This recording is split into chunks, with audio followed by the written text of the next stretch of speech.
Bom dia, eu sou Flávio Gomes de Barros, estamos juntos em mais um domingo. Recentemente, duas decisões do Supremo Tribunal Federal tiveram efeito direto sobre o Tribunal do Júri, que é uma instituição considerada das mais democráticas das que se tem conhecimento. Para falar a respeito, conversamos hoje com o advogado José Fragoso, que tem, dentre as suas especializações, grande atuação na área criminal. Bom dia, muito obrigado aqui pela presença. Bom, dessas duas decisões, uma delas foi do STF, melhor explicando, foi sobre a execução da pena após o julgamento. O que é que isso significa em termos práticos? Bom dia, Flávio. Bom dia, telespectadores da TV Pajuçara. Na realidade é o seguinte, essa alteração veio, em verdade, com a lei do pacote anticrime, trazendo a possibilidade da execução antecipada da pena no júri quando a pena fosse superior a 15 anos.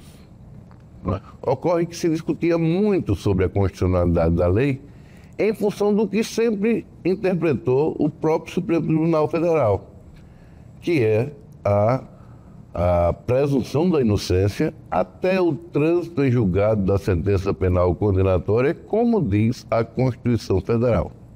Então, foi se discutir sobre a constitucionalidade ou não do dispositivo que foi alterado, o dispositivo do Código de Processo Penal que foi alterado pela lei anticrime. E neste julgamento, houveram três correntes de pensamento.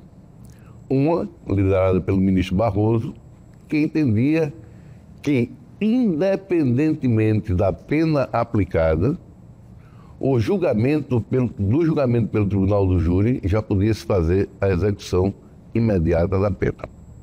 Essa foi a primeira corrente.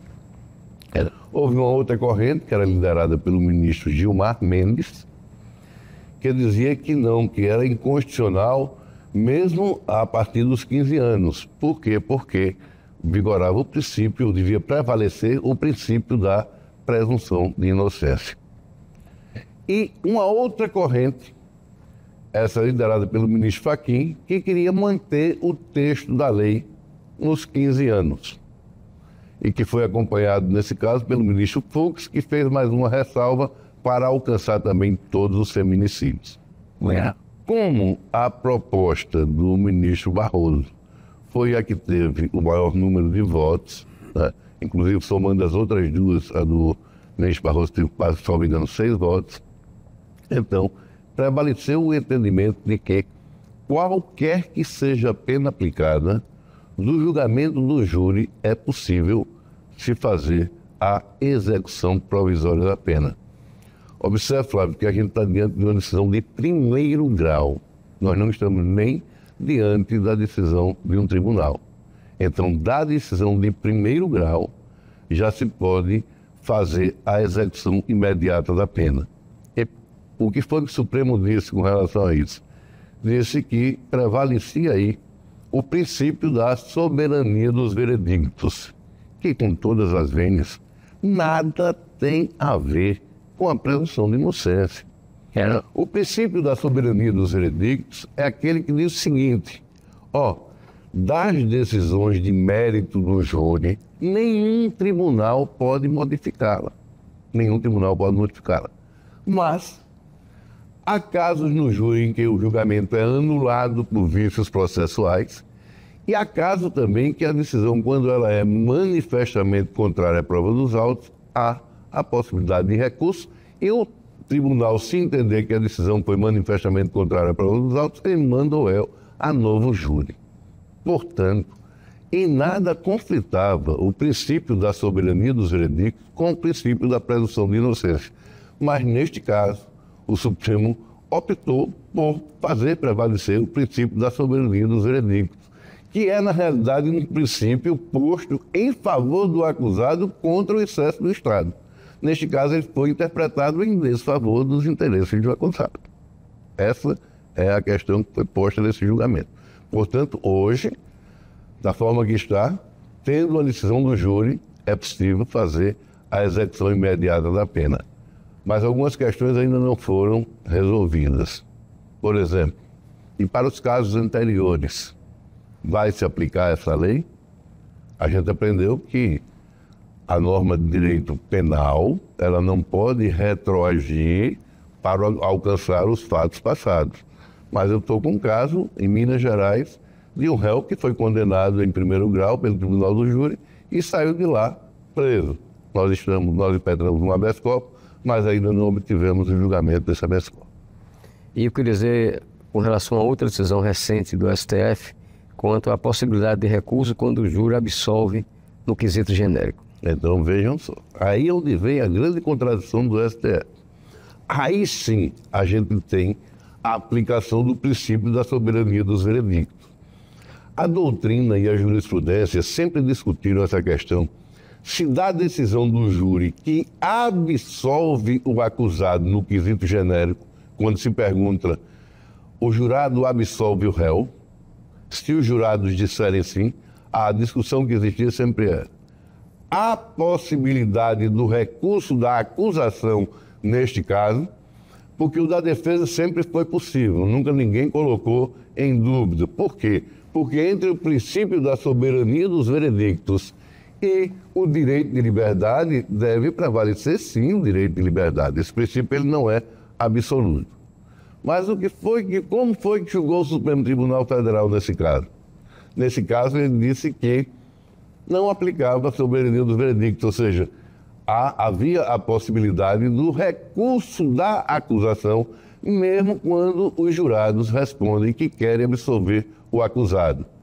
Eles falam sempre na história da clemência, mas há outras situações que não são de clemência, que o jurado absolve e que não tem nada de errado. Vamos dar, por exemplo, um exemplo clássico. O pai que mata o estuprador de sua filha logo em seguida ao estupro.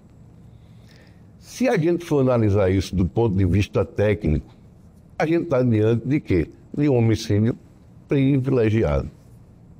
Mas o júri não é um júri técnico, não é um julgamento técnico. Tanto é que, se fosse para ser técnico, não seria o júri. O jurado ali naquele momento, ele se põe na seguinte situação: e se eu tivesse, naquele momento, naquela circunstância, No lugar do cidadão. no lugar do pai, o que é que eu faria?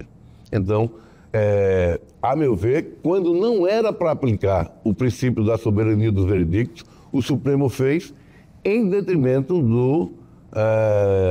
do acusado. E quando era para aplicar, ele deixou de aplicar. Este foi também a decisão contra os interesses do acusado. Outra coisa, nos últimos anos, algumas decisões legislativas modificaram o procedimento do processo penal, né, em relação principalmente ao Tribunal do Júri. Quais seriam essas mudanças mais relevantes no seu entender? A mudança mais relevante foi a simplificação dos quesitos, né? Antigamente, quando se arguía a legítima defesa, os jurados tinham que responder se a agressão que o acusado estava sofrendo era uma agressão atual ou iminente, se era uma agressão injusta, se o réu reagiu moderadamente e se utilizou dos meios necessários. Se houvesse uma negativa em qualquer uma dessas questões, estava descaracterizada a legítima defesa. E ainda que essas 5 questões fossem respondidas afirmativamente, ainda se perquiria sobre o excesso, se havia excesso culposo ou se havia excesso doloso. Se houvesse excesso culposo, a gente teria desclassificação do delito. Se houvesse excesso culposo, a gente teria o homicídio doloso. Se houvesse doloso, o homicídio seria doloso. Então, a simplificação veio exatamente no quesito obrigatório, onde o jurado responde simplesmente se absolve o réu. E para isso ele não precisa justificar. Qualquer que seja a razão, ainda que seja uma razão extralegal, ela pode ser utilizada para absolver o acusado.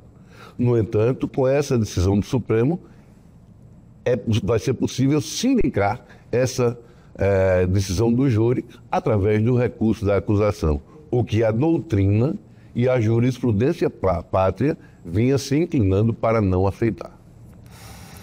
Bom, vamos a um breve intervalo comercial. Daqui a pouco a gente volta, continuando nossa entrevista com o advogado criminalista José Fragoso. Até já.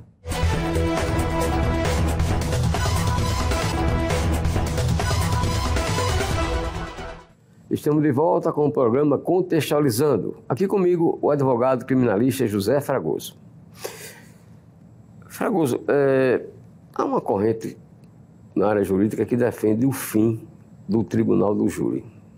Sua opinião a respeito? Olha, eu sou um defensor ardoroso do Tribunal do Júri, né? O ministro Toffoli vem, efetivamente, fazendo uma campanha contra o júri, já em alguns votos, inclusive em um desses julgamentos ele falou, aliás, nos 2 julgamentos, ele falou que o júri não funciona, e eu não sei por que isso, né? O júri pode errar como qualquer ser humano pode errar. Pode errar como o juiz togado também erra. Tanto erra que tem os recursos para isso, né? Para verificar isso. Portanto, essa história de que o Tribunal do Júri erra mais ou erra menos, isso não é verdade. E quando falam sobre isso, eu dou o maior exemplo que a gente pode ter. O maior erro judiciário desse país não foi produzido pelo Tribunal do Júri. O Tribunal do Júri, ao contrário, neste caso que vou falar agora, absolveu os réus por 2 vezes, que foi o famoso caso dos irmãos Naves, que ocorreu em Minas Gerais por volta de 1937, salvo engano, 35 ou 37. Então, o que é que aconteceu ali? 2 irmãos acusados da morte de uma pessoa. O tribunal, esses irmãos foram torturados barbaramente e toda a cidade sabia. E eles confessaram, mediante tortura, esse crime. O que é que ocorreu? O Tribunal do Júri, por 2 vezes, absolveu os irmãos Naves. Por 2 vezes.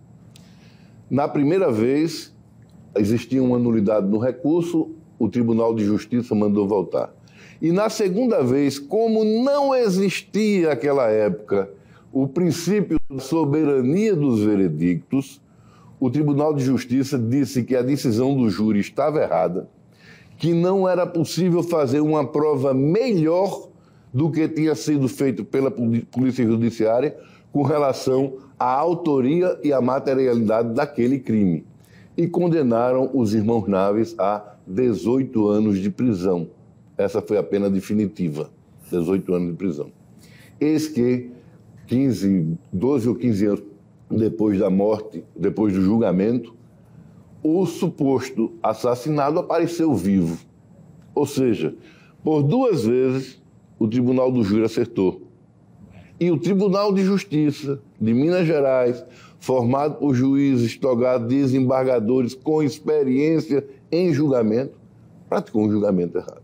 Portanto, isso não me convence. O que eu acho que o Tribunal do Júri ele tem mais condições de entender o fato de que o juiz togado, e vou dizer o porquê, porque ele não está amarrado à letra fria da lei. Ele não está amarrado à letra fria da lei. Ele pode julgar por qualquer outro motivo. Como, por exemplo, esse exemplo que eu dei agora da pessoa que encontra logo em seguida o estuprador de sua filha e mata. Um outro que, por exemplo, um caso que ocorreu no interior da Bahia, um caso horroroso. A mãe, uma mulher vivia subjugada pelo marido, não tinha a quem recorrer e resolveu matar o marido. Ela queria mesmo matar o marido e envenenou a sua comida. Ele era um boia fria.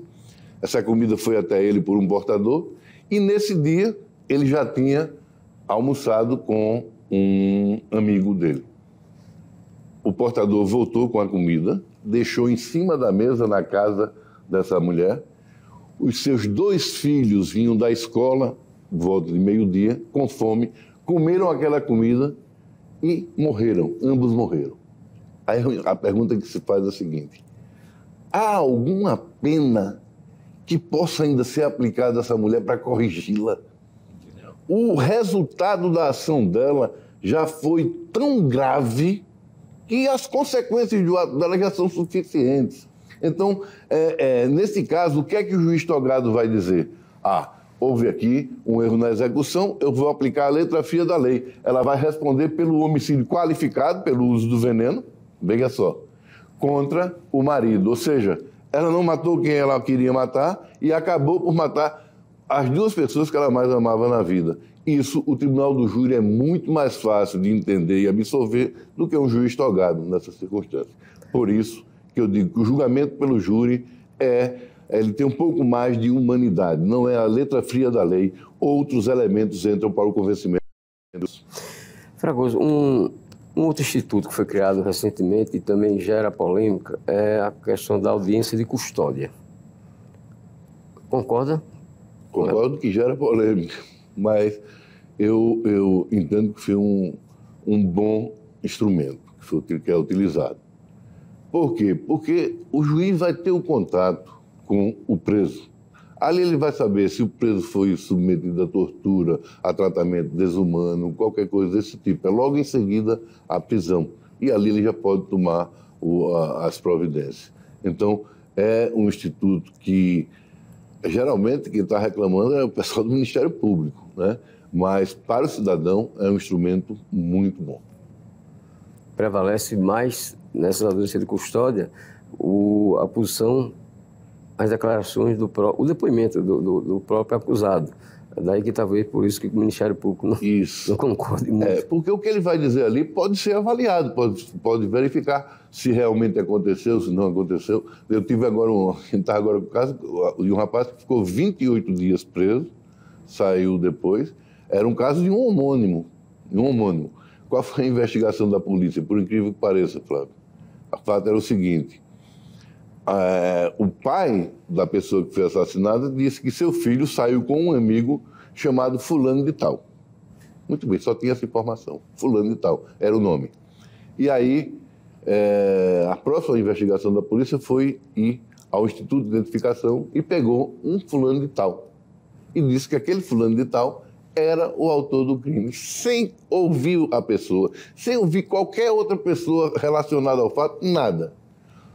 Essa pessoa não era a pessoa do crime, morava em cidade diferente, o fato foi em Maceió, ele morava em Matriz, Camaragibe, vinha pouquíssimo em Maceió, não conhecia ninguém e amargou 28 dias no cárcere.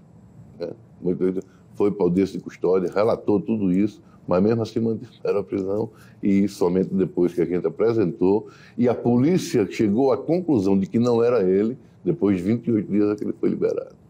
Bom, como é que se inicia um processo que chega até o Tribunal do Júri? Veja bem, o processo se inicia, como toda infração penal, na polícia, com a investigação preliminar.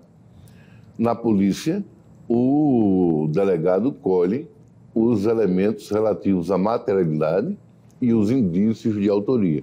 Aí a gente não precisa ter uma prova exuberante da participação do acusado. Basta que haja o que a doutrina diz, o rastilho de pólvora entre o crime e o suposto autor. Com esses elementos indiciários, então, eles vão ao Ministério Público e o Ministério Público oferece a denúncia. A partir do oferecimento da denúncia, o acusado vai apresentar uma resposta à acusação, onde ele arrola testemunhas, as testemunhas são ouvidas, ele pode requerer diligências, enfim, fazer todo esse processo, toda a sua defesa. E, no final da oitiva dessas testemunhas, no final da instrução criminal, depois do interrogatório do acusado, o juiz decide se o réu deve ou não ir a julgamento. Isso se faz na sentença de pronúncia. Para mim, esse aqui hoje é um grande problema para o direito penal de uma maneira geral. Por quê? Essa pronúncia deve ser exatamente um filtro contra as acusações descabidas. Mas, na realidade, 98% a 99% dos casos vão a julgamento mesmo sem necessidade. Quando não tem prova nenhuma, aí o juiz diz: eu vou aplicar aqui o princípio do indúbio pro societas. E eu não sei onde é que tem esse princípio. O princípio que existe no direito penal é o do indúbio pro réu. Se a acusação não tem elementos mínimos para levar a júri, que não vá a júri. Esse é que é o grande problema. Na sentença de pronúncia não está se fazendo esse filtro. E, praticamente, o réu que é denunciado no crime de homicídio, ele invariavelmente vai ter que ir a júri para provar a sua inocência. Quando há uma fase intermediária onde o juiz poderia muito bem decidir pelo não julgamento pelo júri. Bom, quando o advogado está absolutamente convencido de que o réu está com a razão, o réu é inocente, e mesmo assim ele é pronunciado, o juiz determina que ele vai ser submetido a um julgamento pelo tribunal do júri. Qual é a providência que deve adotar o advogado? Bom, contra essa decisão, há o recurso em sentido estrito para o tribunal e, eventualmente, outros recursos para as Cortes Supremas.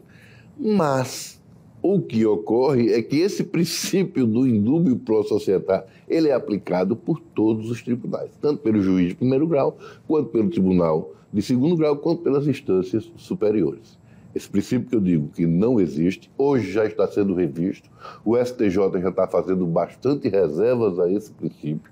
Já disse, por exemplo, em acordo, que não vale indúbio pro réu, ou indúbio pro societate, quando há dúvida entre homicídio doloso e homicídio culposo, que o juiz é quem tem que decidir essa questão. Então já há alguma sinalização contra a aplicação desse princípio. Mas, em geral, ainda é aplicado esse princípio na fase de pronúncia, o que é lamentável. Quais são os principais meios de prova admitidos no processo penal? A prova testemunhal, a prova pericial, a busca e apreensão, né? Esses são os meios de prova mais utilizados e no processo penal do júri, sobretudo as testemunhas. E até que ponto o depoimento de testemunha tem valor para quem vai julgar, para quem vai decidir? É preciso avaliar o conjunto probatório todo. Sempre quando eu estou no júri, eu digo, olha, se tem algo que está destoando do conjunto probatório todo, esse algo deve ser afastado, né? E aí é exatamente o trabalho da acusação e o trabalho da defesa para demonstrar qual é a tese que deve prevalecer.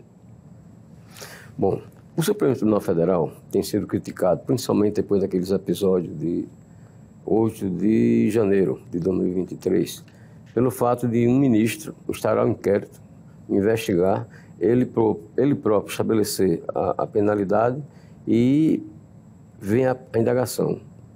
Esse procedimento é válido? É correto? O nosso sistema ele é absolutamente estranho, né? Por quê? Porque o judiciário é órgão imparcial. Ele só pode atuar mediante provocação.